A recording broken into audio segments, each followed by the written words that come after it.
This is Chris Hansen. Chad doing Rip City Radio here. This is Jamie Hudson. This is TJ Hoochmanzada. And I'm going to let y'all know something. You're listening to It Just Makes Sense. It just makes sense.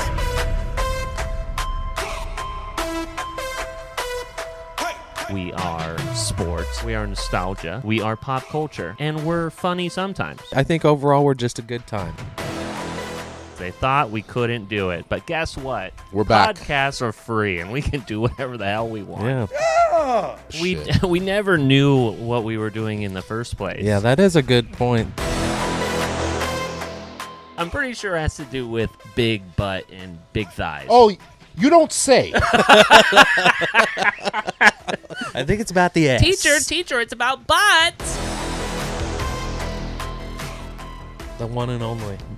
The one, Jay. the only Wolf of Wall Street, RJ James. This is going to be a tough game for Oregon. I think what Washington does well is the one weakness Oregon has on defense. Nothing brings a family together like some gambling. Like some gambling. Who are we Speaking of to losing, call people out on losing bets, okay? We suck at betting. And remember, don't be afraid to fade yourself.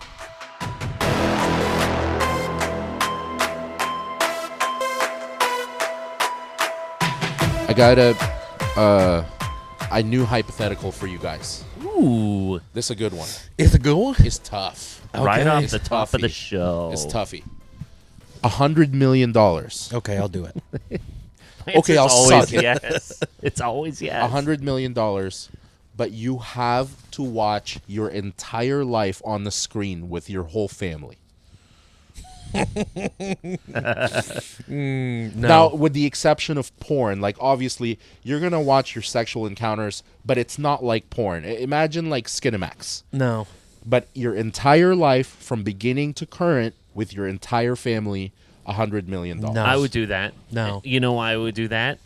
Because like everyone knows that you're a horned up whatever, so like everyone's like, oh yeah, of course. No. They would be kind of shocked where and when I've at done times. some No. weird shit, man. I'm sorry. I would. But you know what? I like, would not. Here's the thing, like, especially now, and here's the reason why I say yes. Aside from like the absolutely, I'm money motivated on these things, is that like nowadays you have the ability to record, take pictures, everything can be documented. Like Brody is going to have so many in the moment things to look at, but like. We didn't have that opportunity when we were kids. And maybe like that. So you view it as a positive to get to look back at your life? Absolutely, yeah. I Even in all the heartbreak and stuff that I had, for those of our listeners who don't know, like both of my parents died when I was a kid from terminal illness. It was devastating. But the ability to like go back and like remember things about your childhood, absolutely. But one thing, I can appreciate you focusing on the positives on this one. Obviously, we all grew up differently. I feel like you're completely downplaying some of the details that you've done in your daily lives, because it's not just like it's not just relationships or sexual encounters or heartbreaks or dealing with the other sex and all that stuff. It's like shit that you say, shit that you've said, yeah, and That you don't really even controversial remember. thing that you Yeah. don't remember. It's like, can you imagine watching like the second quarter of your life where you are at your most rebellious stage and all this shit that you've said? I'm not saying that I would say no. I just don't think it's that easy of a fucking decision. I'm saying absolutely no. And I also 100 think million. My family, my wife, everyone would disown me. There's some things that are kept secret for a reason. I feel like that there's a lot of bonding that could go on with like all of the things that like when you're that tells us that we had different lives. Yeah. growing up. Yeah. That's I what think- it tells us. Yeah. And I love you for that, Pete. I do love you for that. Thank but you. I've done some pretty grimy shit. And I can speak for Miguel, too. The one thing that I would have going for me is at the entire point of my life, I've been an open book. So there's like maybe some people would look at it as a surprise that's not good, but I've been an open book. Everybody knows everything. But it's the small minor details that I don't know, that I've said, Yeah. that I've done. Like, I haven't killed anyone. I haven't done anything to, like, get arrested or go to jail. Yeah. But there will be some very embarrassing shit. Okay, I so feel what like. about Yeah. like if we cut it in half at 50 million and you could avoid like all the weird I sexual can stuff? edit. Oh, if you can edit, we're talking like 10 grand, Pete. Like 50 million if you can fucking edit. That's an automatic Not edit, yes. but just kind of like eliminate the sexual stuff. No, that's what No, makes it if, hard. if I could choose 10 moments to just like that those don't go in for 50 mil, I would do it. Yeah, no. That's what makes 10. makes it hard. Is like you That's- commit to the whole thing. And Watching a Netflix series with No, your whole family. I'm hard no on that. Yeah, and we all know that he has a guy. Why do you think I deal with so much depression? I've done some fucked up shit. I like that this question brings up how differently you both are specifically. If I'm taking myself out of the equation, you don't have much to be worried about, and then you have a former Mormon that became non-Mormon, Very and his non. entire family, including some current Mormons, will have to watch that. I get both answers. Yeah, I couldn't. It would be way too high of a risk, and the money doesn't mean that much to me. Well, what was kind of a big risk was this past weekend, all of our big Thanksgiving festivities. Huge risk. Big risk. Did you guys have a lovely time? Yeah. Yeah. I feel like this was like one of the first Thanksgivings where, like, my son is old enough to where he's like going off and playing and he's not like on top of you. So I was like able to like legitimately just like enjoy the day, watch the football, go outside and watch the football. You know, like all of those things. It was pretty great. Yeah, you're able to take it all in. Exactly. Talk with fam. First year, I'm not like in sports as well, so I'm not like worrying about like, oh, am I working on Thanksgiving? Am I working the day after Thanksgiving? Am I working on rivalry weekend? Yeah. And all this other stuff too. So Yeah. Yeah, it was a Ashley's good time. parents and my mom met for the first it's time. awesome. Yeah. I mean, it's not And it much went more well, exciting right? than that, but it No, went that well. I mean that's a big deal. That's Yeah. a big deal. You guys are engaged. You're planning a wedding, and for your parents to meet and for it to it's one of those things where it's like it's not like you can expect it to go like fireworks, But as Sure. long as it goes smoothly, and then they don't walk away like being like hating each other, then it's a good day. It was never gonna go that way, just for the same reason that it took this long for this to happen, is because they're both kind of like not the most social people. Yeah. So it was gonna be very minimal conversation. Sure. And it was just gonna be a lunch, and then we all went and gambled. So it was, Yeah. it What was the good. best bite? Nothing brings a family together like some gambling. Like some Gramblins. Honestly, the gambling was better than the bites. But it was surprising because we were going to a fairly nice restaurant, and whenever I'm going to a nice restaurant outside of like a steakhouse, my expectations are, for some weird reason, not that high.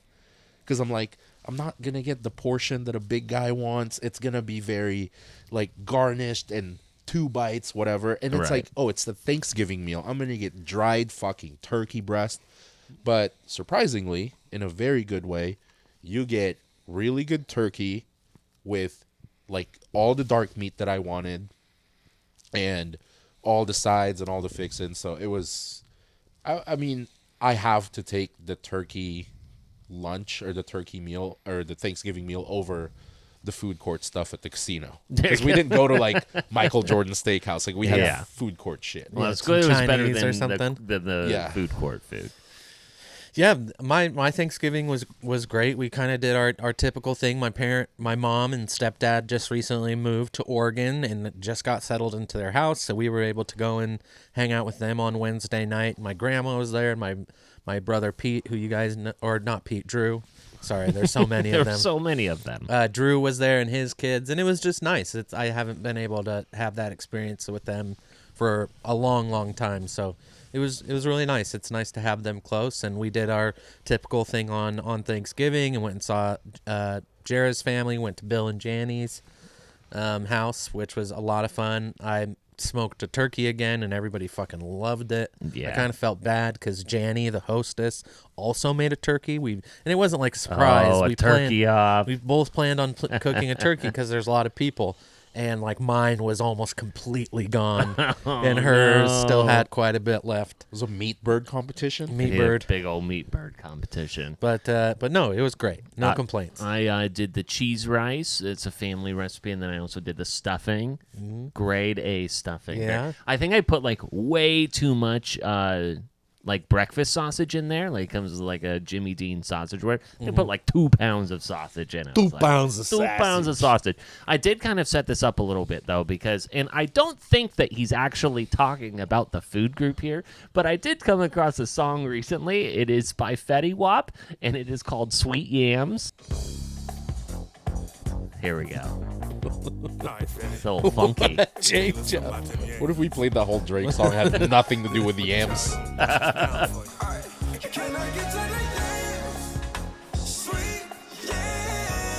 You sure this isn't like Kirk Franklin or some shit? Sounds like some gospel shit, man.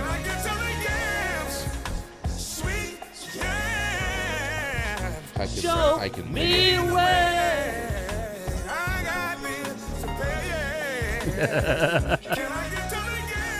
I looked it up. I love that song. It's a great song. It I'm pretty sure it has to do with big butt and big thighs. Oh, you don't say. Well, I'll be darned. Well, guys, I just want to let you know, I think it's about butts. I think it's about the ass. Teacher, it's about butts. So, anyways, speaking of taking a bite out of something, the Pop-Tarts Bowl this year. You hear about this? The Pop-Tarts Bowl is. Will you turn that off? Oh yeah, I probably should. Okay. The Pop-Tarts Bowl this year is going to be legitimately a big old Pop-Tart that they can They're take a throwing bite out of. Pop-Tarts instead of footballs. Yeah, so like the trophy is a big old edible Pop-Tart. What flavor do you think it'll be? You think we could bet on that? Like I mean, strawberry? we can. Oh, yeah. I mean, if we're just gonna go, what's your favorite Pop-Tart flavor? I don't think I've ever had a Pop-Tart. Shut the fuck Shut up. the front door, you. Yeah, I don't know what the flavors would be. Strawberry? Brown sugar cinnamon is my favorite. It's fudge. Yeah, s'mores. Give me the typical flavors, and then I'll tell you what the trophy will be. There's strawberry, blueberry, s'mores, brown sugar cinnamon. Those are the ones I'm most familiar with. I'd go brown sugar cinnamon. It's so good. You lightly toast it. Oh my god. Who doesn't like brown sugar? I'm also a dip your Pop-Tart in milk guy. Rarely seen in the Not wild. ranch? Really? Not ranch. Not ranch? They got all kinds of stuff. I mean, like, name a flavor they've got. It. Raspberry, s'mores. Chipotle. Maybe. Chipotle? Yeah. Coconut. We should probably talk about a little bit of sports. Nah. And we will start that. We had a conversation with the Wolf of Wall Street. The one and only. The one, RJ. the only Wolf of Wall Street, RJ James. Here's that conversation. Pleased to welcome back to the pod one more time, RJ James, the Wolf of Wall Street. Walsh, loving the duck gear that you got on. Thank with the Oregon set to enter the Pac-12 championship game.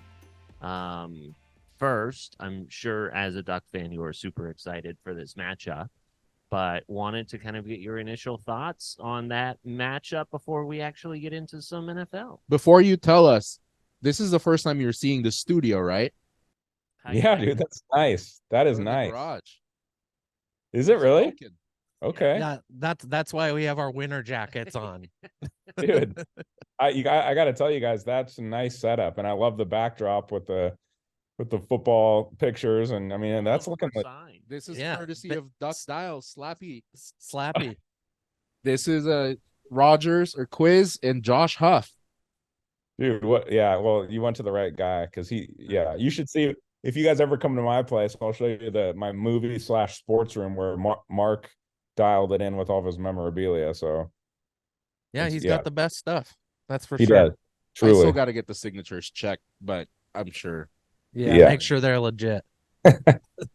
Dude, and also we've got Phil Mickelson over there. Is that right? Yeah, Some, I got Live that one golf. myself. Well, Yeah. actually, Peter did. We went to the Live Golf event at Pumpkin Ridge, but Oh, sweet. yeah, Nice. There you go. But yeah, no, it's very exciting to have you on the pod. It's been a minute since we've had you. We are well into the season at this point of the ups and downs, and we'll talk about that here in a moment. But yeah, what are your thoughts about Oregon and Washington coming up on Friday? Right. Okay. So so I just told you guys I'm a little surprised at the spread at Washington plus 9.5, because anytime you catch a touchdown plus, Vegas is telling you that they think one team's fairly superior to the other. And I mean, I think that's just a lot of that's due to Washington winning some squeakers lately, going into Corvallis is a lot different. Going into Corvallis in the rain is a lot different than hosting the Beavers at home, when Jonathan Smith probably, had told the guys that he was leaving, and and they'd come off a couple of tough losses. So I don't think you could put too much stock into that. And then I think UW had a close game against Cal. And then, of course, the Apple Cup was just, really tight game. But because when you look at what Oregon has done against similar opponents, it's been totally different. Exactly. And whatever the heck is happening with Michael Penix, too. Like, I mean, you're seeing this guy's head in the middle of an equipment table or whatnot. Like, some people are saying that he's just like overly sick, or that maybe there's like too much money. I'm so confused, because that's like 2 or 3 times he's done that this year, where he's had to like remove himself from the moment. Yeah. Do you think there's something we don't know as fans or gamblers, that there's more injury that he's like, or just the toll of the season that may have given into that spread? Because I'm surprised by it too. Yeah, I think he's been beaten up, I know in the Cal game he took some real big time shots. I don't know if he has an injury, but Right. I mean, I watched him in the pocket, and he made some really nice throws against Wazoo. The thing that I see with them, they've got a great offensive line. They can run the ball. And it's one of those things where I think they play Oregon, they're being disrespected, and I think they're going to be up for the game. And they've got all 3 of their stud receivers going. I think arguably they have the best trio in college football. With them, it's just going to be their defense, right? Can they slow Oregon down? I expect a shootout, actually. And on the flip side, Oregon's defense, and I was telling Mark this earlier today, that Oregon's defense is different this year. It's a defense that can go toe to toe with the SEC, where in years past they've been really soft and it's been all offense. But and I'm a huge Duck guy. I hate the Huskies, but if I were in Vegas or Reno betting hypothetically on this game at the window, I would certainly take the 9.5. Yeah, I would. Or I would do I mean, like, you would legitimately bet on the Huskies no matter how much you hate them. I think I would, dude. In fact, I may even do like a 2-team teaser and go and and do a 6-point tease and take them to 15.5, or maybe even a 5-point tease, take them to 14.5, and then take the over down 5 points. That's probably what I would do. Yeah, I think he's a gambler first, emotions aside. I try to be, and believe me, I hate the Huskies. I mean, everybody talks about Beavers Ducks being the big rivalry. To me, it's always been UW as the team I hate the most. I don't mind Oregon State at all. In fact, I root for them a lot. This definitely has the feeling of that like Chiefs Rams game back in the day, where it was like 50-48 or something, like very similar, where you're going back and forth. Yes. Just thrown. Chiefs Bills last year, right, where it's just kind of like defenses might get gassed. Someone's going to have to make a mistake and capitalize off of it. That's a good analogy, Pete. I think that's the type of game we're going to be looking at, especially with the weather. I think predicted to be fairly decent. So I like that over a lot. You think the site factors in at all? The neutral site in Vegas, is it an advantage for anyone? I think it's probably going to be a 50-50 split with regard to just the way the team's fan bases travel. So look, this is going to be a tough game for Oregon, man. I mean, this is not I think what Washington does well is the one weakness and Oregon has on defense. Like if you can give your quarterback protection against the Ducks, they're they can be had and on the back end, and that's what UW does well. And I think, was it McMillan? I can't remember, one of the receivers was out when Oregon played or Washington, and he's back now. Sure. So not only do they have those two speedsters on the outside, but then they're adding, I think his name's McMillan.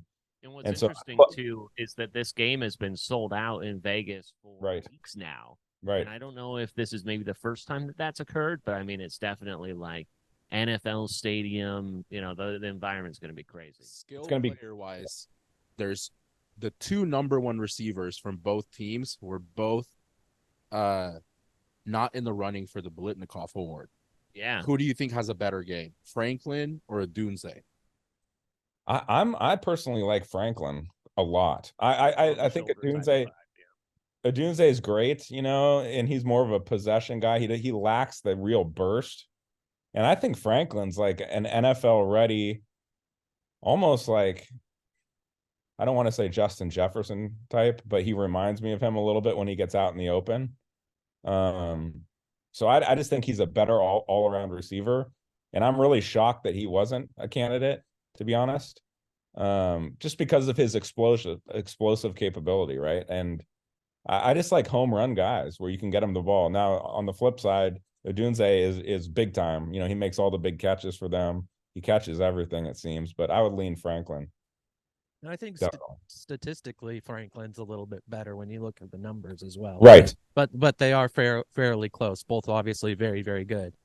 I think looking ahead, because I think most of us are hoping that the Ducks win, and looking forward, if the Ducks are able to pull out this win, I think there's a pretty high likelihood that they take that step into the fourth spot. What would need to happen to keep them out, I guess, of that fourth spot? Do you see like Alabama winning and taking one of the spots, or I guess you can answer. Texas. Yeah, here's the okay. If Alabama beats Georgia, you have to reward Alabama for the fact that they're beating a team that hasn't lost in 23 to 26 games. And the two-time national champion. That's a feather in their cap that no one else has. Now, you also have to take into consideration that Alabama probably should have lost to Auburn, but they won. In which, by the way, I have to point out, it's the worst defensive call I've ever seen in the history of college football. Rushing two guys, keeping a spy on the quarterback from the 32. That was asinine, dude. Yeah, I mean, that was so bad. Yeah, that was terrible. It's almost, you can't even talk about it. It was so bad. But then you look at Georgia and you say, okay, if Georgia loses, are you going to keep them out? They're a one-loss team. You have to factor in how dominant they've been. And that's the kind of thing that then it gets really tricky, with Oregon potentially being left out. But in my opinion, we win and we're in. But I'm also, a pretty big homer. So I think it's like when you look at like, as much as you don't want to keep like a Georgia or an Ohio State or one of these teams out, I'm almost saying it's kind of easy. It's like you all won your conferences. Right. Oregon wins, Alabama wins, Florida State wins, and Michigan wins, right? Like those are your four champions. They've got one loss. Like, sure, Georgia has every argument to be there. They win their conference, right? And I don't think that like even Ohio State at this point, no matter how close that would have been, they didn't even play in their championship game. Isn't this where it gets tricky with why there's the 8-team playoff coming or 12-team? Because until you get there, you're who in the top 8 after this weekend would be the easiest one to kick out? Florida State's probably going to win their ACC championship. Yeah, and they game. would be the easiest one to kick out, I think. So they're going to go undefeated without their starting quarterback. Right. And then you're going to look at the smallest detail when the committee, the idiots in the committee are looking at every small detail when they can't make a decision. Texas is right there with Alabama looking to come in. Mm-hmm. Texas blew out Texas Tech, who's right. who Oregon only beat by 8. Are they going to factor in small things like that? Texas Tech lost to Oregon by 8. Texas beat the shit out of them. They're both right there outside looking in. And then you have Alabama playing Georgia. You have are you going to consider Ohio State losing to the number 2 team and that's it? I think the I biggest. didn't. Sorry, go ahead. Oh, I was just gonna say, didn't Texas Tech have the ball driving on us and then we pick six them right at the end? Yeah. I'm pretty sure that's how. That was a close game, dude. That was hairy. But yeah, that's a good point, Miguel. That's I hadn't thought about that. But Texas is loaded. They really are. When they have Ewert and they're playing well, I think they'd give a. I'm not so sure we're better than them, to be honest. So yeah, that's something you could consider. You could go back that far and look at matchups. I'm sure they do that. So are we sure the Pac-12 winner is in, or is it more like a guaranteed thing with Washington being number 3 and kind of iffy with Oregon? Yeah, I think obviously Washington wins, they're in. There's no doubt about that.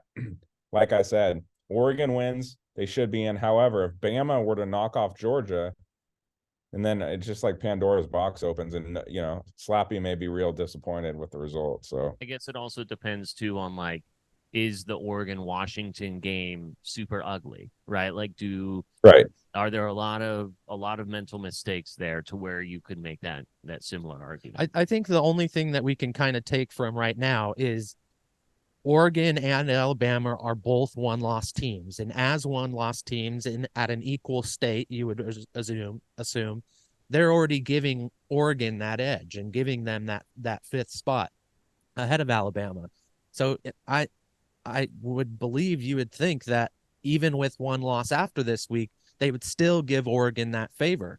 I mean, I understand that the Georgia win is obviously, the best win you can have in college football at this point. Right. But I think they've given them a 2-spot advantage, up to this point. Why all of a sudden would that flip? You know what I mean? So yes, yeah, you're right. Right, because currently the way that we're sitting, sorry to step on you, no, it's okay. Walsh, was that we have Georgia 1, Michigan 2, Washington 3, Florida State, and Florida State 4. So it's like, what is the committee trying to tell us with those, those specific rankings too? Like, how can we navigate through where it currently sits with Oregon 5 and Alabama 6? I will tell you, as much as I am anti-Duck, there is a small part of me that want them to get in the top 4. Really? Just because I want to see. Okay, this is your it's best. because This he thinks that we'll get beaten down by wants Georgia. But I want to see Imagine that again. Though. If this is your Amazing. best team, how are you going to fare against a Georgia or a Michigan? And I want to see if this team with this defense would get blown out 49-3. Smart against Dan Lanning. 49-3, or is it going to be like a shootout where they could hang with that? Yeah, and I think to your point, this is one of the strongest Oregon defenses that they've had in a long, long time. Yep. And I kind of want to see that because just like you said, I've said the exact same thing to Miguel and these guys. They have some of these SEC type guys, especially in their front 4 on defense, or front 7 on defense. And it's like, I'd love to see how they can step up. Can we have a competitive game against a Georgia or a Michigan or one of these, big time schools? So I would love to see that. I think that this team has the best chance of any Oregon team that's gone to a playoff to really hold their ground against some of these bigger schools. Right. Here's another thing too, is that like, if we look at, say Oregon wins and then they jump into, would they be number 4 at that point? Yeah, I think if they're going to be the only one loss, right, they would just take the 4th spot. I believe so. And listen, Florida State, it's a travesty if they if they win, they're probably going to put them in because they're undefeated, but they're not winning, anything with their backup quarterback. The guy's trash.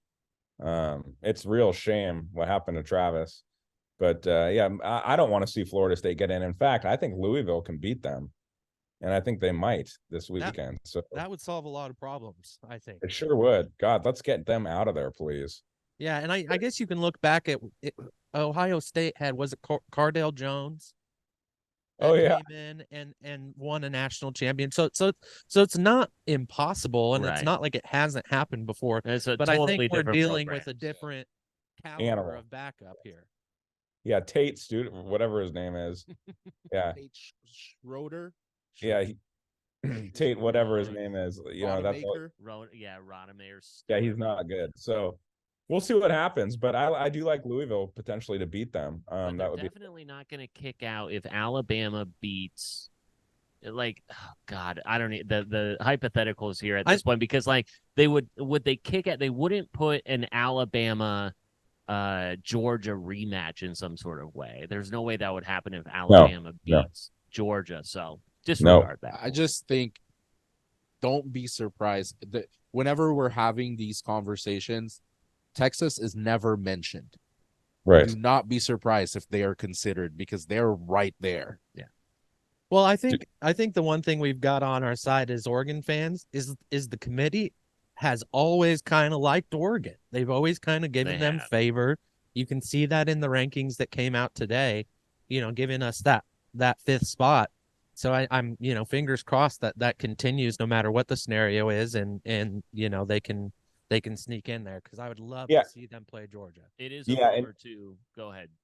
Oh, I was just going to say Miguel makes a good point, because Texas went into Alabama and slapped them around, if we remember that game. I mean, honestly, that game they were clearly the better football team. Offensive line, defensive line, they slapped Alabama around. And I don't think Bama would want any part of Texas again. So Who's their that's only another loss? Who's Texas only lost? They lost to Oklahoma. Right. Yeah. In Real close game. Yeah, in the Red River rivalry. Yes. And so like it is a shame that we don't get the 12-team playoff. I know it is this year. I mean, because you would have Georgia, Michigan, Washington, Florida State right now would have a bye, and then Michigan would play the winner of Texas at Penn State, Washington the winner of Ole Miss, Ohio State, and then Florida State the winner of Oregon and Tulane. I believe that is. I'd take that matchup. Right, and then Georgia the winner of Alabama and Missouri. Right. Yeah, I'm really looking forward to that format coming up next year. I think it's going to be so much fun. Oh, it's going to be amazing. I'm excited for it. So Friday, big game. I think everybody's going to enjoy it. It's fun for us as Ducks fans, and actually just fun for anyone in the state of Oregon to see what we're going to do. So okay, so all said and done, who's your top four? Who's your national champion?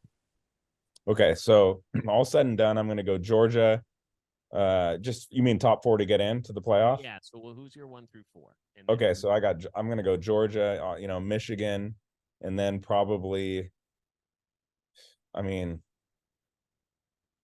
God, I'd like to see Georgia, Michigan. These are who I think are the best four. Texas and Oregon. That's who I think are the best 4 teams in the country.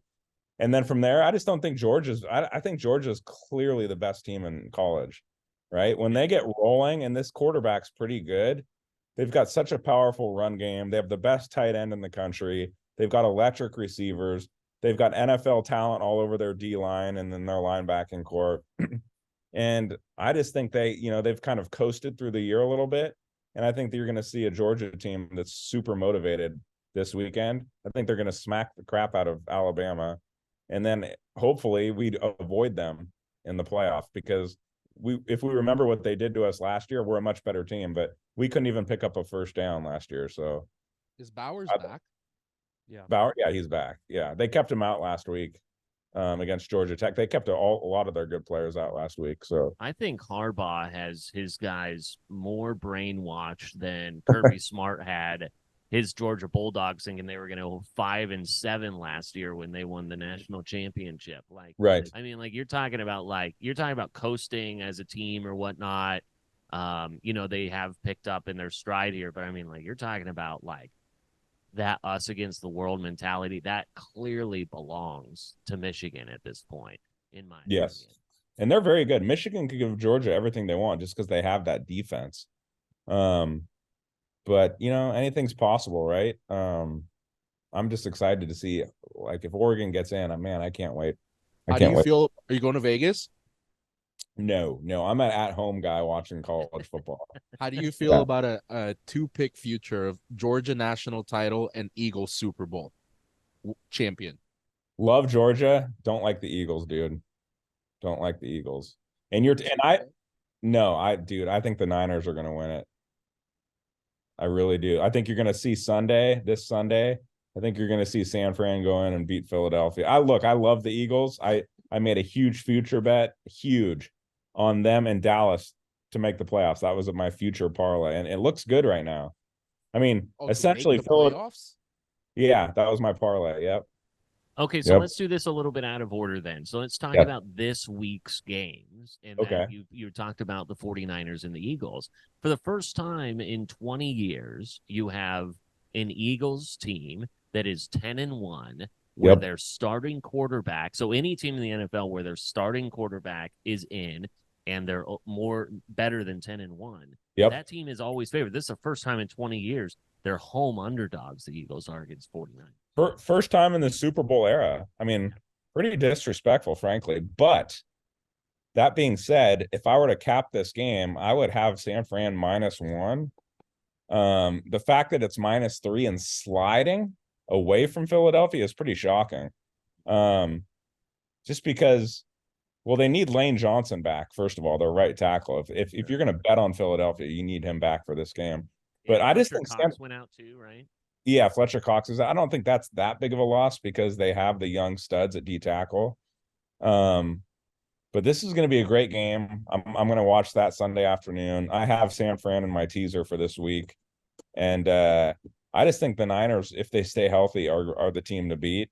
But yeah, clearly the Eagles can do it. I just don't love that. I don't love the Georgia Philly parlay personally. Okay, so Fine, I'll throw the ticket away. the Eagles Bills this past weekend, there were a number of observations that I had. Number one, just like the winner's mentality that exists in Jalen Hurts when he's on the sidelines. I've been very down.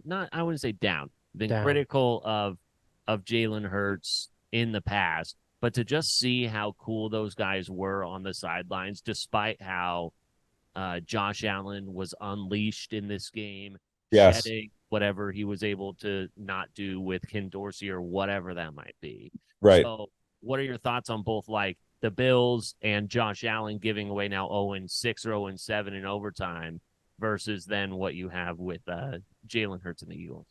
Yeah, so what I saw from Josh Allen was, that's as well as he's played since, we can go back to that Kansas City game that that you guys alluded to earlier, where he was superhuman.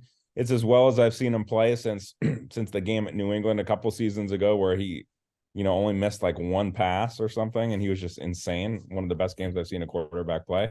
He did everything he could in this game at Philly. It was a Herculean effort, but the Eagles are just so damn good at staying poised and smacking you in the face with their offensive line and kind of taking the will from the other team. And Jalen Hurts started heating up. And so right now I'm looking at the Bills at 6-6, and it doesn't get any easier for them. They're at Kansas City. They host Dallas. Okay. They're capable of winning both those games. But where I'm concerned about them is on the back end, their defense. They lost Milano. They lost Tre'Davious White. And they're going to need those types of performances from Allen, and I'm not so sure he can put that together week in and week out. So I expect them, and I actually predicted that they'd miss the playoffs this year. So I don't think they're going to get in. And then on the flip side, you look at Philly, Jalen Hurts, if he can play like he did in the second half and be consistent that way to go along with their run game, yes, then Miguel's ticket has some life, but and they're definitely, look, let's make no mistake about it. It looks like the road's going to go through Philly. So that's a huge advantage for them. How many times has the Bills fucked you in betting this season? I was going to ask you, how many times, which team has burned you the most, and how many times has it been? Clearly, I asked that question because the Bills have fucked me the most this season. Okay, I'll tell you. Okay, so the Bills, I think, burned me once on an over where they just couldn't do anything. And then the Seattle Seahawks, without a shadow of a doubt, are my this year. They've cost me 3 teasers. And they're such a strange team, dude. You think they're going to get blown out? They play competitive. Like when they went into Detroit, I took the Lions. They went in and beat them in overtime. It was amazing. There's a couple overs I took with Seattle. They can't do shit when I play them in an over. So I try to stay away from Pete Carroll. That being said, I did take the over on a teaser Thursday night at Dallas, but I think I got it at 33. And that's predominantly because Dallas is scoring like 40 a game at home. So, and Dak is just out of his mind right now. Yeah, I He's think that over Dallas covered for you by themselves. Yeah. Yes. Dallas is just Dallas right now is a team. So I need them to win one more game, and I think they're pretty much in the playoffs to get my future. And I expect them to beat Seattle. Hopefully, they'll beat Seattle Thursday Right night. now they're over a touchdown favorite. I think they're like 8 or 9.5. Does that surprise you guys? I mean, because Seattle's not bad. Not No? really. Isn't Okay. Gino a little banged up and no Kenneth Walker? Like I feel like Yeah, Gino. Gino seems to be on a downtrend.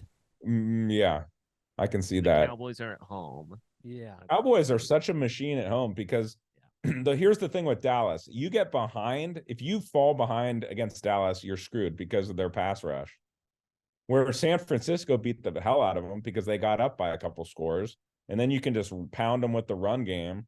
And then Dan Quinn has to commit, a bunch of guys to the line and blitz you. And then Purdy gets time, play action, starts finding guys. So the Niners are a really bad matchup for Dallas, but Dallas can beat Philly, and they can beat some of the other teams in the NFC, that will make the playoffs. So, I expect them to beat Seattle though Thursday night. So, who's your Super Bowl matchup and who wins? Super Bowl matchup. I'm gonna go. Actually, give us AFC NFC matchup, then Super Bowl. Okay. I'm gonna go Niners. I'm gonna go Niners Eagles in the NFC, and I expect the Niners to win that game. And it's possible that could be in San Francisco because if San Fran wins this week, they're a game back, and Philly still has to play Philly still has to play Dallas at Dallas, which is not an easy game. And then in the AFC, I'm going to go Baltimore Ravens against Kansas City, and I think Baltimore will host that game. And I'm trying to think, do I want to actually say Lamar Jackson? Because I'm gonna go Chiefs though. I'm gonna go Chiefs Niners, and Niners win the Super Bowl. I can see that happening. Yeah, I do like the Ravens though. I do feel like I do too. At this time of year, they're dealing with a lot of health issues. Obviously, they're dealing with some like any team. Right, like but Andrew. I feel like they're more healthy at this point in the season than they have been in a long time, and they're kind of hitting their stride. So I could definitely see the toss up between those two teams for sure. No, yeah, and if Braxton's lying, he sees Lions versus Browns in Yeah. the Super Bowl. The Browns are winning. Of course. Dude, the Lions ruined a perfect weekend for me. I mean, I would have the Packers game. Yeah, dude, I would have swept 5 bets if the Lions could have just covered 5.5. And what a disappointing effort from them, dude. And what is Dan Quinn doing a fake punt on 4th and 8 from his own 20? Did you see that whole thing circulating around about the moon and about whether or not like that the Lions are Waxing 0-12 with gibbous. a waxing gibbous on Thanksgiving Day or something like that, and on Thursday was a waxing gibbous, and I'm like, what the hell? And it wasn't even close. It was crazy. They haven't won on Thanksgiving in what? How many years? I mean, that was kind of the caveat too. It was like, well, to be honest, they haven't They won just a lot don't win of on games. Thanksgiving. They Period. just don't win up until recently. So. And Green Bay, Green Bay is a decent team, but let's not confuse Jordan Love with a really good quarterback, because I've seen him look, they couldn't get any pressure on him, which was the most surprising thing. Where the hell was Aiden Hutchinson? Where was that defense? They have 0 pass rush, dude. He had all day. I did see that up to this point, the number of games played, it is it's identical, the stats of Jordan Love and Aaron Rodgers. What? Up to this point. Jordan Love and Jalen Hurts. No, it was Aaron Rodgers. Oh, Yeah. Aaron Rodgers with the Packers. With the Sorry. Packers. Yeah, Yeah, with the okay, Packers. my bad. When Yeah. he Oh, played his okay. first year. Number of games, First year. Completions, touchdowns, and yards, exact same. Wow. Okay. Yeah, you got to give the guy some credit, but we'll see. I'm not sold on Jordan Love. That's shocking. And by the way, if you want a good game to play this weekend, if you're just looking for a money line play, I would definitely take the Houston Texans at home to beat Denver. Yeah. I just think they're going to Broncos rolling. Dude, no. I'm not a believer. I don't want to be a believer of the fucking Broncos. Houston's pretty damn talented. They took Jacksonville right down to the wire, shanked a field goal. I just think that they're going to be really hard to beat again at home. And Ryans has that defense playing. And look, Russell Wilson, yeah, he's winning games, but they're getting they're +3 in the turnover category, I think, in their last 3 or 4 games. I just don't see that happening in Houston. I like Houston a lot to win that game. One thing that I wanted to go back to is just your picks for at least the Super Bowl. And to think that, like, we have been so high on the AFC and, the Lamar Jacksons and the Aaron Rodgers and the Patrick Mahomes and the Russell Wilsons, the Justin Herberts, right? Like, we've all been thinking about, like, the AFC, how they were presumably going to be dominant. And now we're looking at the NFC teams and thinking, like, gosh, like, that's going to be the team that you have to run through, it feels like. Yeah, it does. And, just to really quickly touch on Detroit, they've been a great story. I feel like they're a team sliding in the wrong direction. And this is kind of that time of year, right, where teams that build momentum are going to be there in the end. And I think that loss was crippling for them. And I think they're at New Orleans this Sunday. And that is, keep an eye on that game, because they're either going to come out and make a statement and say, let people know we're back. Right. But, or they're going to lose to the Saints and be in some real trouble. And so that's actually a real tricky game. Keep an eye on that one Sunday. I would not bet it.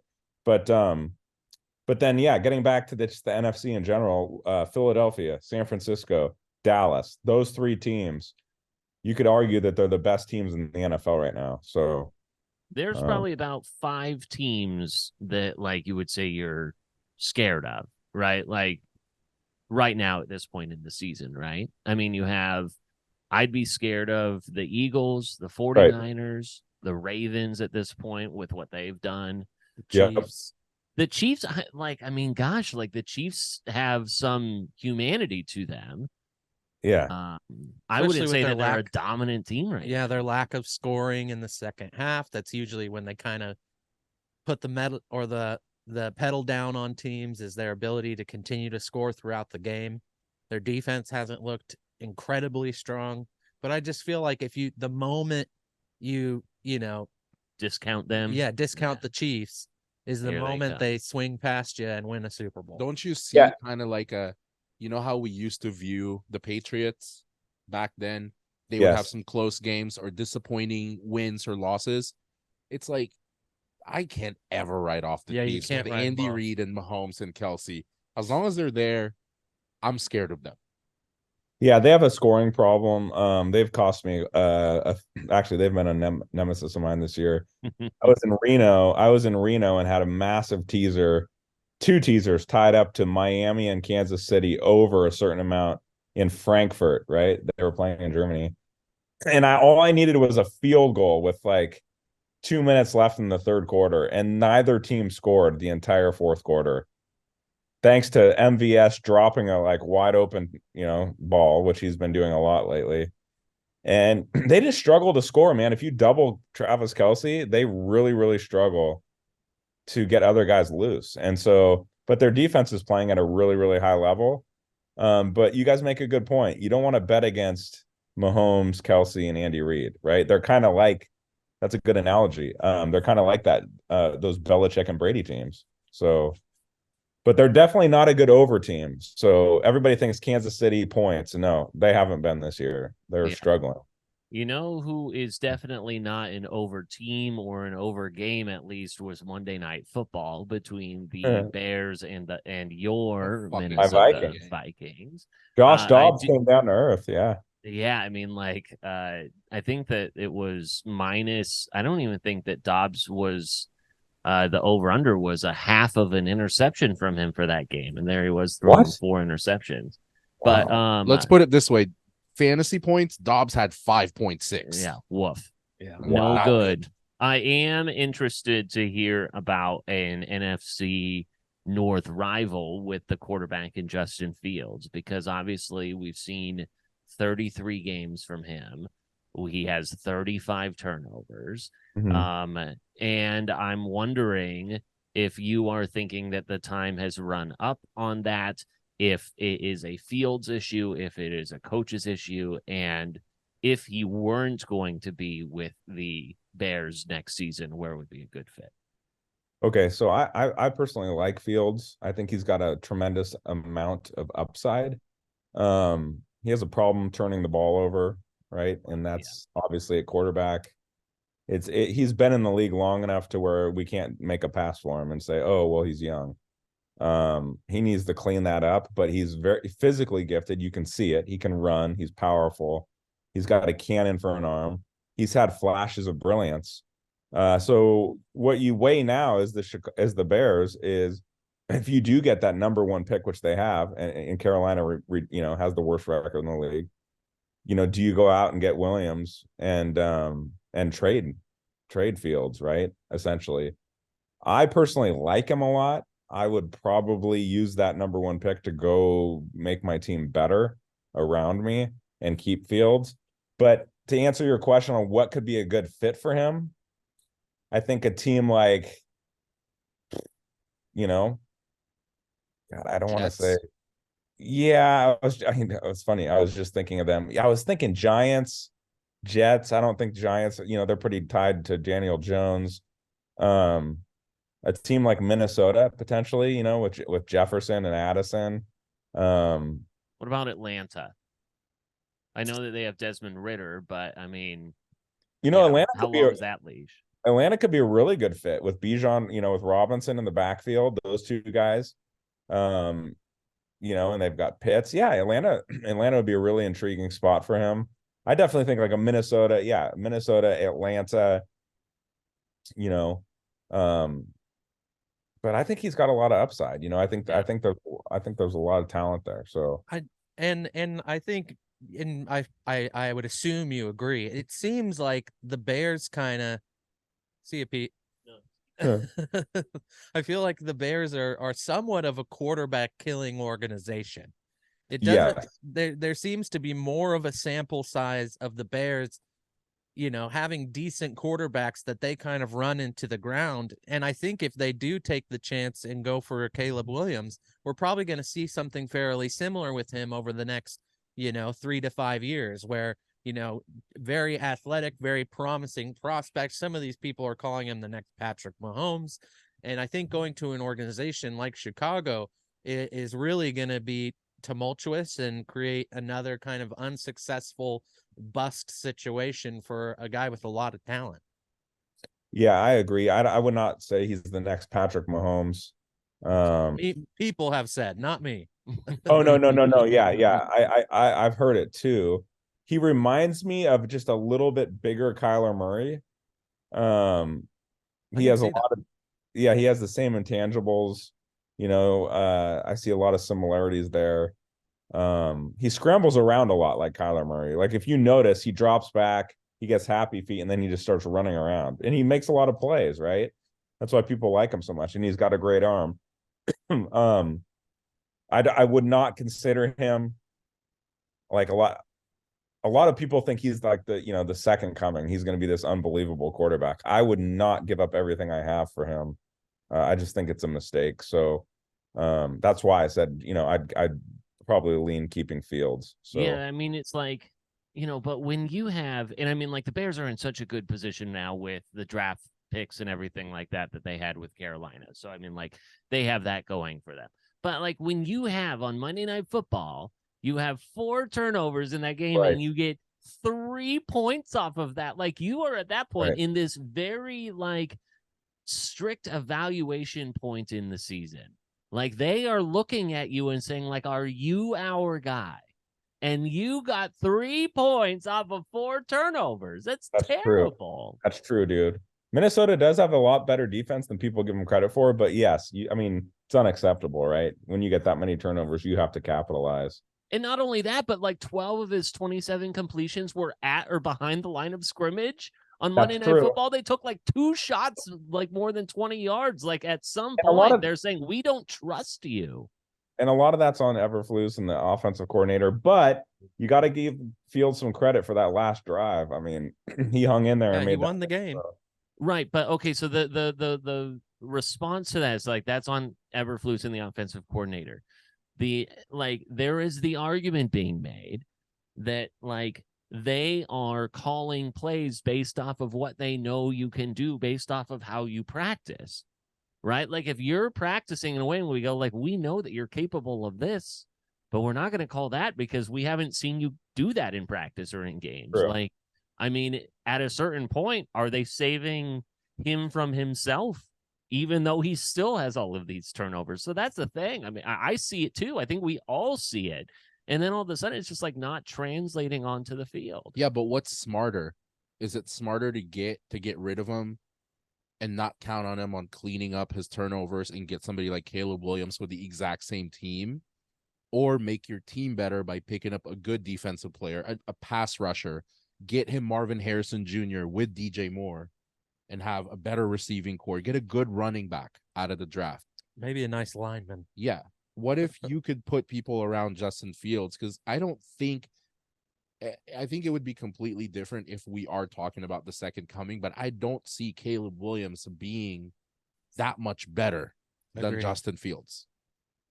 No, I don't either. Thank you. Yeah, I agree. And by the way, I have to divert here really quick. Is that a ticker on your guys' screen showing? Yeah. What is that showing? Spreads?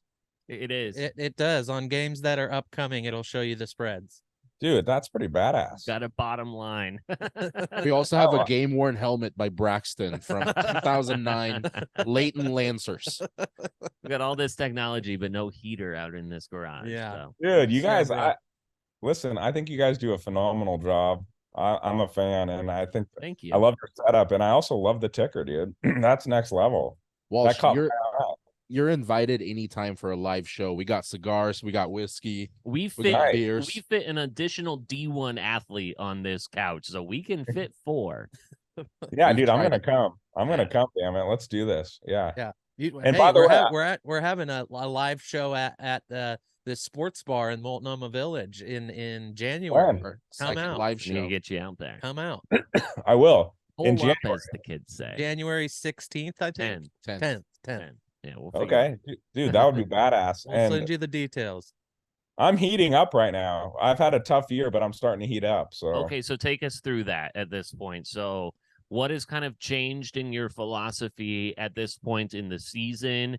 Has nothing changed and it's just kind of hitting at this point? And then what are you riding this week? You feel like you're heating up because this is normally the turnaround for all of us. Yeah, that's why we needed you. Yeah, we have not been hitting bets either. Okay, so I started off this year doing quite a few overs because they'd worked pretty well for me last year. As you guys probably know by now, the league's been down in scoring. So, pretty much every teaser I've lost has been like by 1 point or half a point on the overs and not the spread. So that's killed me. I had a bad run of I had Seattle losing an over, I had Jacksonville losing an over, I had Kansas City losing an over, all very close. And so I kind of just adjusted and went away from that and went for maybe 1 over on my teaser, and then the rest are just spreads. So for this weekend, I am on the over in the Seattle game, and then I'm Houston, and then I'm San Francisco. And I think I'd have to go back and look at my bet, but I think I took Niners Eagles over.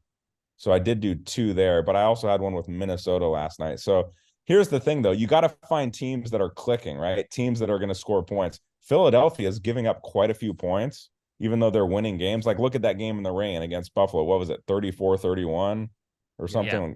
Yeah, like that. So I'm really confident in that. But that's been a huge adjustment for me because 3 years ago when I had that 21 straight teaser run, I was doing all overs predominantly.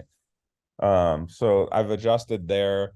And then just that time of year where I start usually winning more teasers because the sample size is bigger. Right. And I kind of have an idea of the matchups. I have an idea which teams are playing well. Teams are starting to separate themselves a little bit.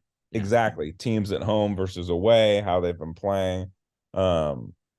So yeah, for this weekend, I would definitely look at over in the Dallas game. I would look at Niners plus 10.5 on a monster teaser. I would look over 33 in that game. And then Houston, right? I like them. So give Houston 9.5 on a teaser. That would be my 4. But if you're looking for something just to play straight, I really like Houston money line, and I love San Francisco money line to beat Philadelphia. So Interesting. those are kind of my 2 plays. I mean, I don't talk about them on my pod or put them up on Instagram because I do teasers, but for people who might want to just play a little, money line parlay. That's a IJMS exclusive. Yeah, is we what got you're the saying. Yes, collab. yes, Yeah, for sure. we have been doing locks of the week every week since week 1 or week 2. Walsh, we're on a heater. Well, yeah. 0 for 12. 0 for 12. We have not won a single bet. Wait, what do you how are you guys playing? Like, what do you So, Oh, stupid. yeah, very badly. But no, so what we are doing is that if we choose a favorite money line, it has to be 200, minus 200 or to minus 105, right? Or Okay. minus 102, whatever that Or is. less. Yeah. So we're not choosing like minus 430, like duh. But we do allow like, picking the spread and then also picking the over under. It's just that 2 of 3 have hit. We had one that almost hit, but then like the Rams covered the spread against, who was it against? The 40. It was against someone where they kicked a field goal at the end of the game to cover a spread, and it was like there was no reason why you should have kicked that because like they knew what the line was. Right. We're basically each picking one game.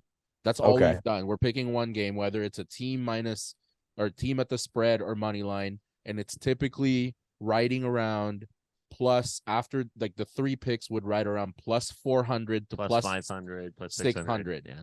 And we're each putting $10 on it, so $30 usually pays 200 to $300, Okay. and we are over. Yeah. It's not great. So if you want in on it, Venmo No. is $10. We like you. Don't send us any money. Yeah. But it turns goodness. around this week Yeah, because this you is were the week. on this week. Yeah, you know what? I'm gonna take one of his picks, dibs. Let's do it, guys. Let's do it, and let's see what can happen. Oh, by the way, Jacksonville, keep an eye on them in the AFC. I think we talked about Baltimore. The Jaguars are pretty good, dude. If they're firing on all cylinders, they've got a well-rounded team. So another AFC team that could be a little bit of a sleeper. There you go. Well, hey, Yep. RJ, I have to sneak in my obligatory Browns question. yeah.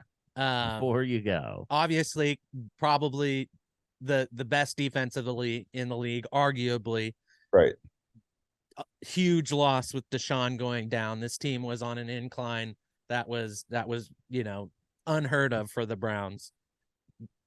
What are the chances that we are able to still, I think we're 7-4 now, that we're still able to make it into the playoffs? And if we do you think the Browns can pull off a win in the playoffs with Joe Flacco? Listen, what happened to PJ Walker? Is he not there? I mean, He's there. He's there. They just, I don't know. They all of a DTR. sudden have more confidence in DTR, and they pick up Joe Flacco, which is like, is he just like there to be a mentor and kind of a veteran guy? Are they actually going to put him in? Like, it's so confusing. I listen, if they want to compete and have a chance, you go with Walker. I think you got to let that kid play because he impressed me a little bit when he was at Seattle. Yeah, And I was at that game. yeah, so he impressed me a little bit. And DTR is god awful, dude. You can't Yeah. trot that guy back out there. I mean, he is Yeah. atrocious.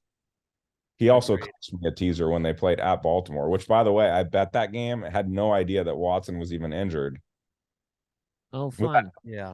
Or was Love that that at for home? you. Maybe that was at home. I don't remember, but he couldn't even get a first down. So Yeah. It was bad. my answer to your question is yes, they can compete. Yes, they can get into the playoffs, but they have to play Walker. Otherwise, they're toast.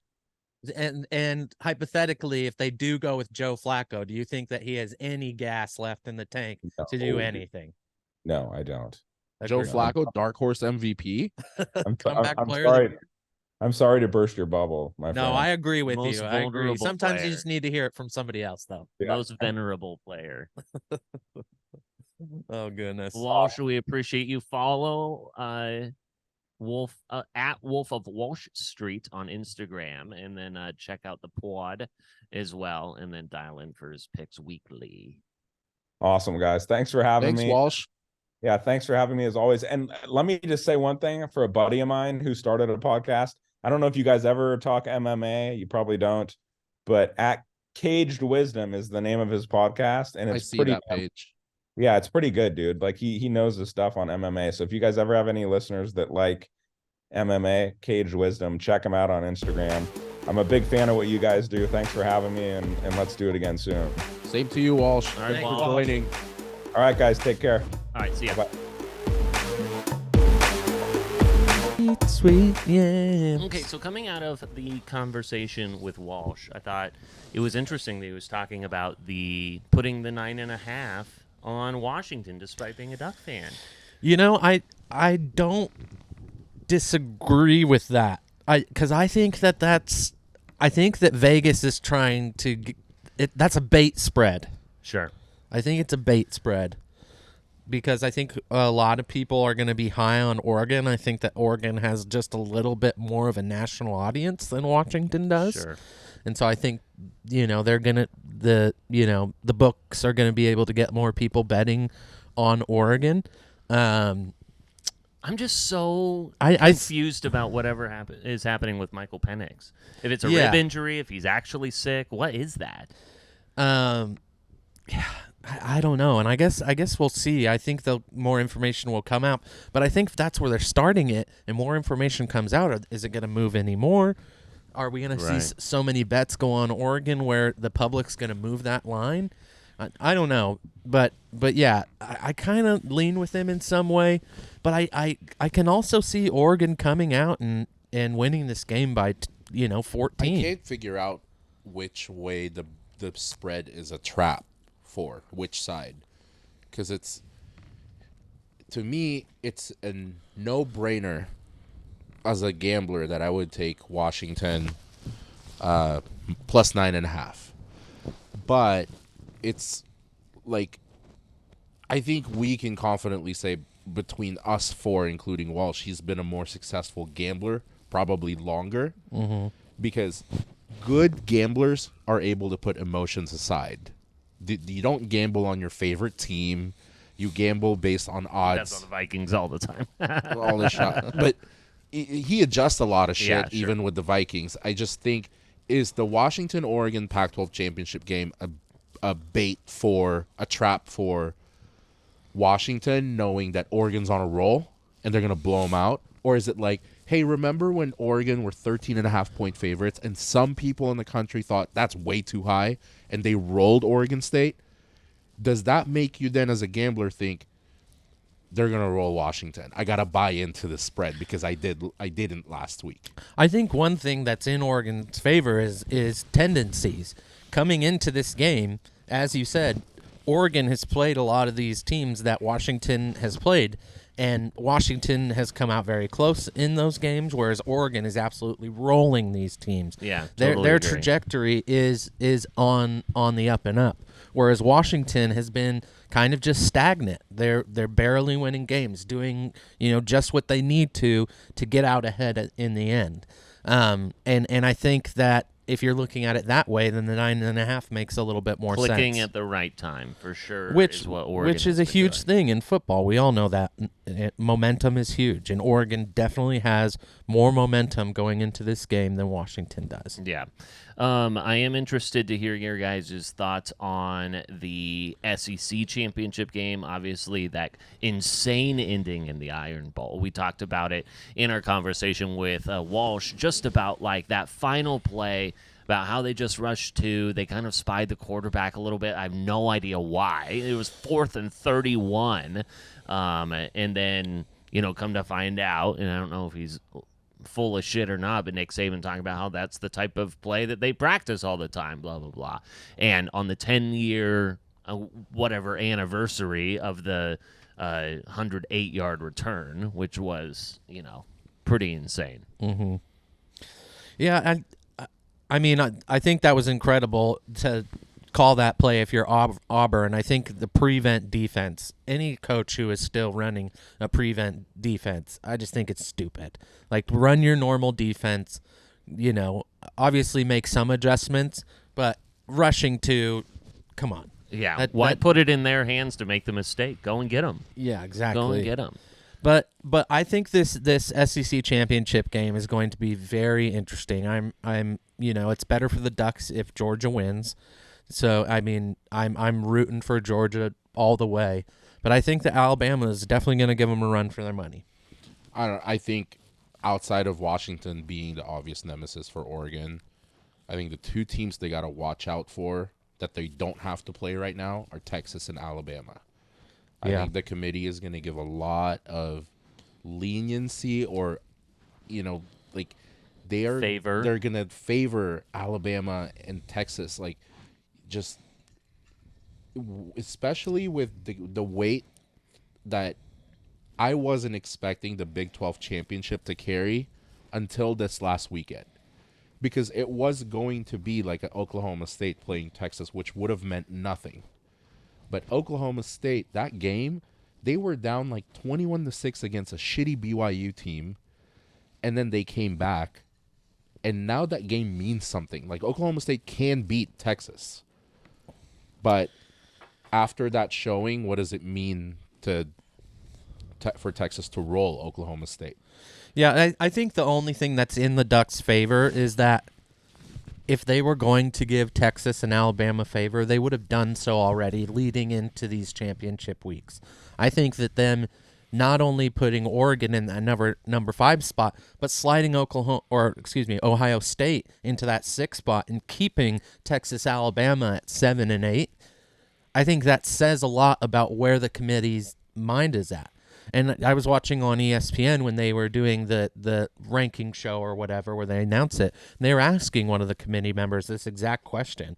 And it came down to the way that Oregon's playing right now and the way they're blowing teams out and the quarterback play. I mean, Bo Nix is, arguably could be a Heisman winner and very likely could be.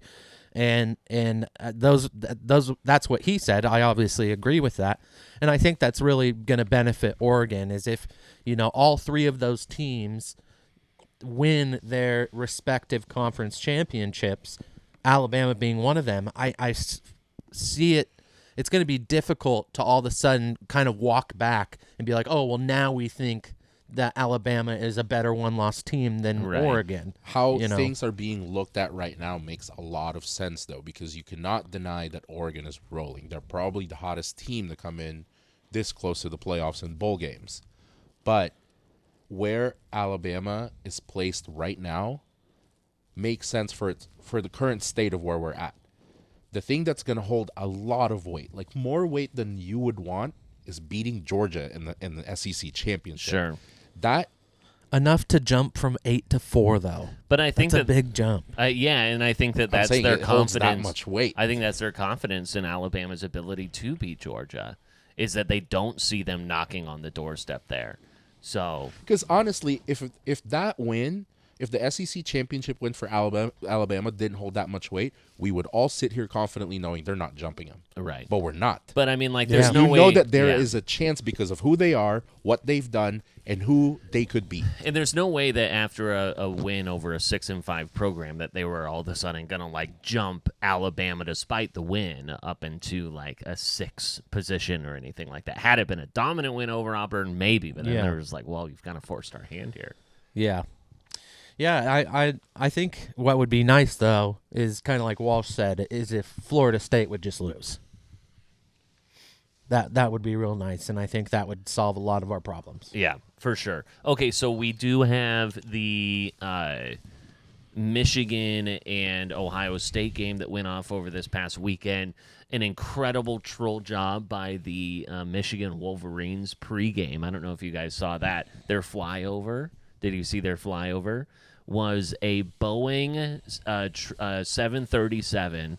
It was a Poseidon plane. Actually, my uncle was the chief engineer on this program with Boeing, where they converted passenger airplanes into submarine spy planes for the Navy.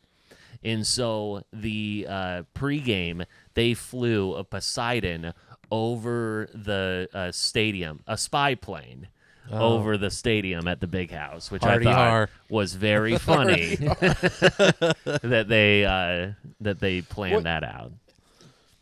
Like, catch me up on this. I saw the stat that Ryan Day and Ohio State are 0-3 in the last 3 rivalry games against Michigan. Yeah, he's 1-3 total. This entire time, I thought Ohio State has been dominating them for like the last decade. Was that like they have been Urban Meyer days? Yeah. He's just been killing them, and then he left. And they've been losing. And Ryan Day's 1-3, and he's lost 3 straight. Yeah. So I mean, he's like 56-7, and 3 of those losses are to Ohio State. Yeah, and so some people are like, calling for his head, right? And it's like crazy that despite the fact that you've won that many games, that people are like, get him out of here. Expectations at a program like that pretty high. Yeah, grass isn't always greener. We talked about that last week or a couple weeks ago, where, I mean, you've got a really good coach in there, and Harbaugh's going to leave, and then you'll get back to winning. But that Michigan-Iowa Big Ten title game is so fucking interesting. Yeah. I was watching the Iowa-Nebraska game, and I had a bet. I had Iowa +3 or something like that. Yeah.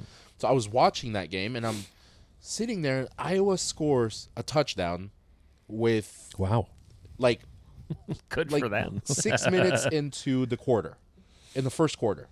And I'm like, the total in this game is 25.5. Like, they score a touchdown, which is unreal, that early in the game. That game ended up at 23 still. 20-3. Yeah. And the point spread on this is 22 to 23.5 for the Big Ten championship game, with the over-under being right around 35. So, I mean, it's just, the fact that they think there are some books that have Iowa at 0.5 points scored in the first half as a line. So, they're not even convinced. 34 total? 34, 35, yeah. That is a Vegas prediction of Michigan 31, Iowa 3. 3, right. Something like that. But can Michigan put up 31 points against Iowa? I don't know. They got a decent defense, obviously. Iowa's in the top 3 of defenses in college. Yeah, they're 31. They're a decent defense for sure. That Michigan-Ohio State game was very interesting to watch. Obviously, they rally around their offensive lineman who gets hurt middle of the game and all that. They score a touchdown right after that. They flash the guy's number up in the air and everything. So, Michigan continues to be this team that is just capitalizing on all of these emotional moments. And that's why I think that they're so dangerous at this juncture, because of that angst. They got the piss and vinegar. They've got the piss and vinegar. That running back is for real. Sure. Yeah, Blake Corum is really Corum fucking good. has the same amount of touchdowns as Iowa, as all of Iowa this season. Iowa State too? No, the whole state. The whole state. Everyone, high school, college. And wouldn't it be so poetic if Iowa just comes out and forces Michigan to play their style of game, and somehow pulls off a win? That would be so beautiful. That's interesting. What happens if Michigan loses to Iowa? They're out. But do you not take? There's no way if they're out of the top 10. But they're out of the top 4. If Michigan loses to Iowa, do we not put a Big Ten team in the top 4? No, you don't. So both of them are out. Yeah. So what's the But scenario? no way Michigan loses, Florida State wins, Oregon/Washington. So that it would be Texas. Yeah, probably or Ohio Texas. State. But you wouldn't put Ohio State in because they didn't even play in their championship game. So yeah, I'm just saying if we're taking the 5 and 6 and moving them up. That would be, Michigan losing to Iowa would be the best thing to happen for Florida State. Yeah. That would be very good for Florida State. Yeah, for sure. Assuming they win their championship. Yeah, I mean, if Florida State wins, they're in. I don't think you can deny an undefeated team that's already in the top 4. It's not like you can all of a sudden move them out. So I think, Florida State is in if they win no matter what. So if they lose, they're out. If Michigan loses to Illinois or Iowa, they're out. So we have a 9.5 point spread for Oregon and Washington. Miguel, do you want to bet this game? Yeah, But you probably want it at 9.5. absolutely. All right. You have to understand too. It would be dumb of me to take a money line bet, even though Washington beat Oregon by 3. I cannot let emotions get in the way of this bet because Oregon is probably the hottest team in all of NFL and college. Oregon's probably the hottest fucking team right now. They're rolling. To bet money line against them is already No, I would makes maybe you a say little, make you a little bit nervous, right, but because at this point I'm kind of like in like the 6.5, 7.5. But at that point, like, So right now with our bets, you won one and I owed you. Then I won one. right now, as we currently stand, I owe you $20. and you wanna- owe We're me even on the 30. 250, and I owe you 30. Do you Yeah. guys just want to do Double or nothing nothing on both? Yeah. Yep. Okay. Let's so go. 30 double or nothing at Washington plus 9.5 for me. Same 20. on the 20. Cool. Woo! Grambling, and then is there anyone that wants to put money on Alabama plus 5.5? Oh, Not I against Georgia. I need Georgia to win. I can't bet against Georgia because I have them on a ticket. Okay, I need Georgia to. You take Alabama, pissy. not gonna do that. I'm sure not gonna. I mean, I remember talking earlier on in the year about how, Nick Saban loses that one game and we're all down on him, and here he was, just absolutely on paper as good as like the weird thing is you look at this year's Alabama. That roster is still an NFL roster. Sure is. But you put him against Georgia, everyone in Georgia's going to the NFL, like first to mid-second round. The two best defensive tackles in the league right now both play for the Eagles, both from Georgia. Yeah. No, I mean crazy. Georgia is a very dominant team, but I think we can agree that the Georgia team this year, I don't think is as powerful and is all around dominant as the team they had last year or possibly the year before.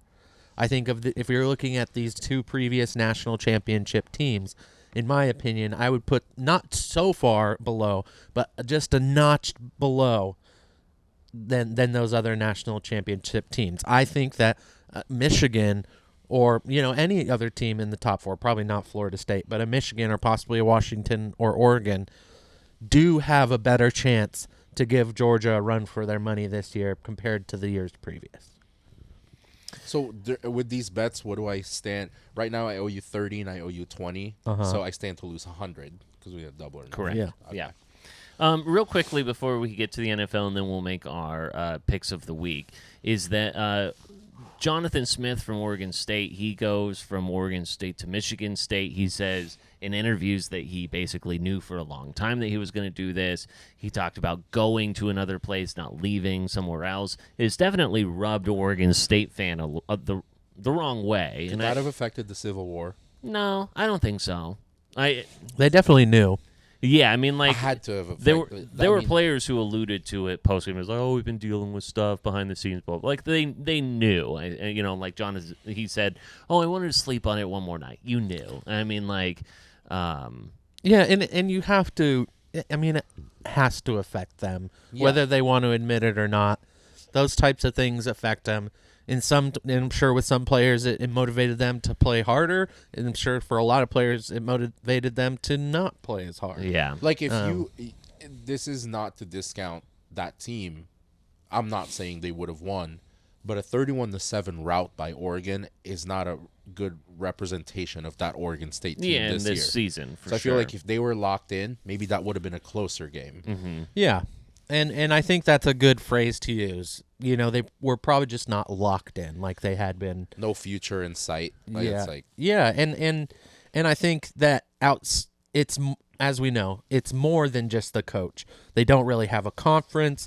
The future for Oregon State right now is very fucking cloudy. Yeah, for sure. Yeah, and I know that Jonathan Smith said during his introductory press conference that Michigan State was like, oh, that I don't know if how much that played into it. It absolutely plays into it. And it's like you're talking about the uncertainty versus like going to a Michigan State job in a huge he's going to be back here next year when his first road game is going to be against Oregon, which is pretty funny. Yeah. But yeah, he's going to make like over $7 million. It's going to be a program that needed stability. It needed a guy like Jonathan Smith, especially what's been going on in behind the scenes with Mel Tucker That and all that just stuff sucks for too. the Bees, man. Yeah, it does. Jonathan Smith is probably one of the best things to happen to the Beavers in the Right. last 10 fucking years. And the thing is that what Beaver fan can hopefully grasp onto is that he absolutely left that program way better than the way that he found it. Yeah.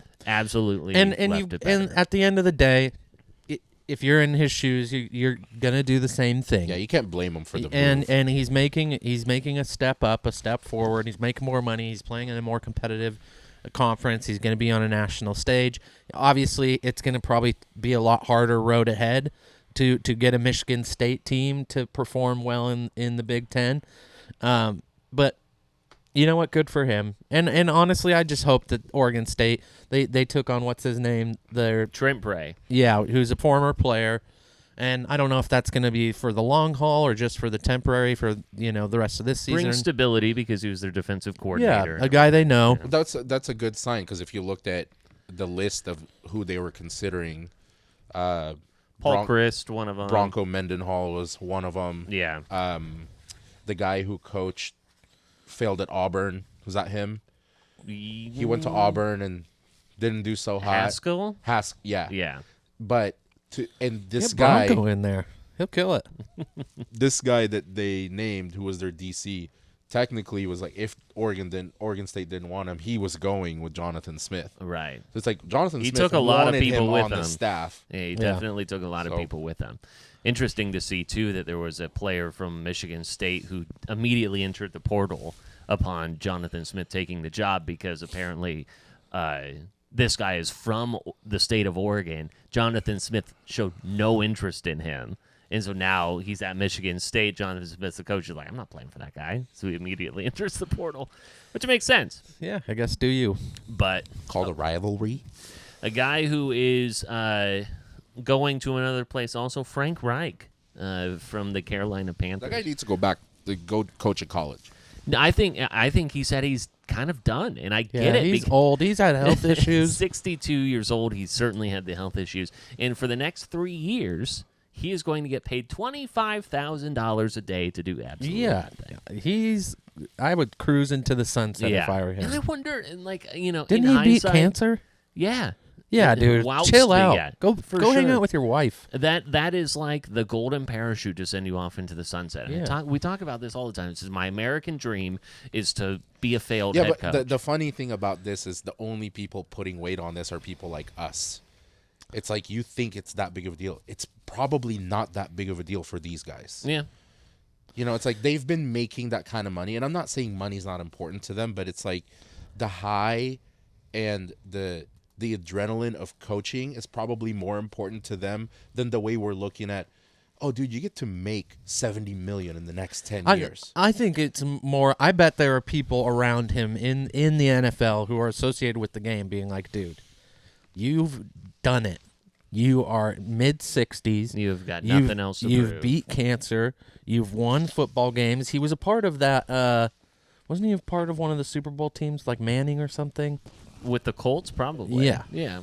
And it's like you have the accolades. You have the track record, the resume, whatever you want to call it. And not only that, you're not a failed head coach. You have a No. psycho owner. That's what people are looking at today. Is that it's not your fault that you went 1-10. I think you take a survey of NFL fans and probably 70% are going to say, yeah, I like Frank Reich. Like nobody has a problem with you. I don't think this is more of a money thing, at least in my point of view. Like the money's great, obviously, but he's made enough money even without this contract that that it wouldn't matter. I just think he's at a point where it's like it's okay to walk away. You're not going to have a disgraced legacy. You've done it. You've done it well. All of it's on David Tepper today. Yeah. And in the coming days. We'll just be like, who would take that job at this point? I guess maybe if you're like a guy who's never had a head coaching job and you go, this is my shot, I guess. Like, maybe There's I will always do that. people in Jim line. Harbaugh. Oh, could you imagine David Tepper versus Jim Harbaugh? I'm sure that Oh would be my that would God. be cordial. Talk about two people who just rub each other the wrong. That would be reality. Put that in Hard Knocks or something like that. So, I imagine someone has to take that job. Someone will, and someone will think, oh, I can do better, and then they'll do it, and then it won't work, and then here There's we are. always somebody in line that's ready to take that job. Someone will take the sellers of job, and I think that they're not going to do any bad. I mean, they gutted the rest of their staff. The interim coach comes in, and he fires Josh McCown and Deuce Staley. So it's like, okay, like that wasn't even who's coaching that team. Yeah. So that's where we're at there. We did cover the NFL sufficiently enough. Is there anything else that struck you with what Walsh was saying before we get into our locks of the week, NFL wise? No, I unless did you have anything? No, I just want to say that they changed the overtime rules for Josh Allen, and he's still 0 for 6. That's all. Yep, great point. Great point. That's all. I'll leave it at that. I will say, though, that this was kind of a flash of old Yeah, Josh. he played great. He played great. And at least for me, as somebody who likes him, it was nice to see. No that, sarcasm. He played great. He just ran into a juggernaut of a team. Yeah, absolutely. The only thing I wanted to say, we kind of mentioned it in the interview, excuse me, with RJ. We are doing another live show, and it is coming up on January 10th. It's going to be at Jimmy's Sports Bar. Next week, we'll mention it at the beginning of the show so everybody hears it. 6 p.m. I 5? state TBD on start time. We will announce it. We're going to be putting out promos, some clips of last year's show so people can kind of see what the vibe is. We would love and appreciate everybody who likes us even a little bit to come out and support. It's going to be a lot of fun. We're going to have drink sponsors. We're going to do fun games. It's going to be a great time. So please attend. If you weren't there last time, that was a and Miguel will was a participate in the first 9 minutes. yeah. I'll be there. He'll be there. mentally. Yeah. At this juncture, I think that we should probably, rather than stewing over this, I think that we should probably work on our locks of the week. Say, tune into our socials at official IJMS. Well, you to said get our picks of the you week. might have an alternative idea, and I want to hear it out. Yeah, we got to go quick because we're running out of time, and that's why I'm teasing things. Okay, so we'll put it on Twitter and Instagram. What our picks are gonna be. I just think because it's not what we're doing is not working. Yep. We should not be limited to forcing ourselves to pick one game that we think is going to work out. Let's look at every bet there is and allow ourselves to pick one, maybe two of whatever is available that we feel confident about. For example, if we're Anytime looking, TDs, things if like we're that. looking at a Texans money line against the Broncos at Houston, and that's at great money, let's include that in the picks. This could be a 4 or 5 pick parlay. Okay. 3 to 5. If we're looking at adding a Christian McCaffrey anytime touchdown, I think that's a great move. Yeah. A Jalen Hurts anytime touchdown. He's been scoring 2 touchdowns each game. For sure. So those are what I feel like would Let's keep be our closer to a options lock, open. Options open. and add them all up. All right. And let's see what we come up with. All right, check it out on official IJMS. At official IJMS. Clear eyes. Full heart. Can't lose. Love you guys.